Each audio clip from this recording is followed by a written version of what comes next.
Haji.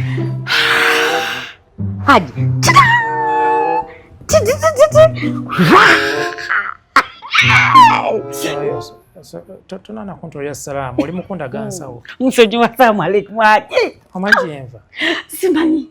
Haji ale noma sinna sibulo kachoka zino ziri musawa ssatu. Tufanane. Haji banange. Nedala so kompe Futaali. Haji ngane yanziza. Ai banange ize nkweba zentya. Chisi chitegedde oli mukunda gansawo. Labayo so kondeke so kondi labayo. Oli mukunda gansawo owoza ne yanza sichitegedde so konyinyonyo. Chichi kye nakoze. Ensawo giwangulidde. Ani agulidde ensawo? Igwe. Heddi. Kumacha. Jibuwera bidde. Gwe labayo wanywedde biki? Daba. Watanso kulya mu kisibo. Sinalya siridde mu kisibo. Amina yagitoyiwaako mazzi ku ssanyu lyange laba.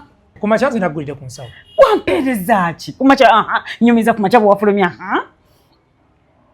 Sente zenakuwadde.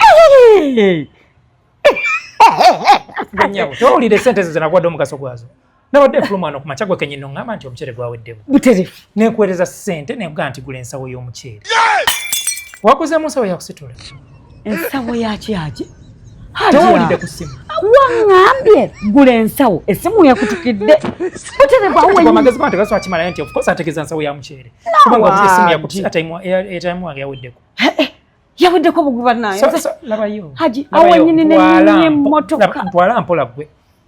Waliwo Futaali batwali. Tewali Futaali.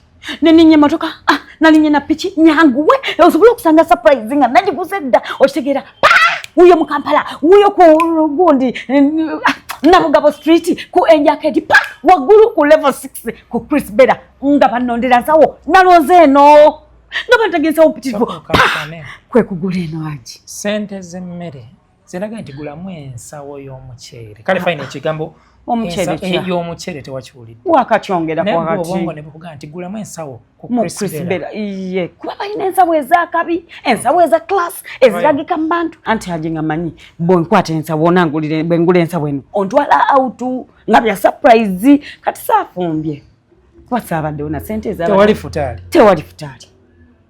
Sente z'ensawo y'omucere waziguzemu ensawo y'okwata ya Chris Beda. Okay.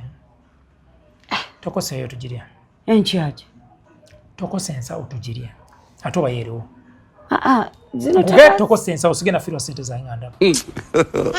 God have mercy upon us.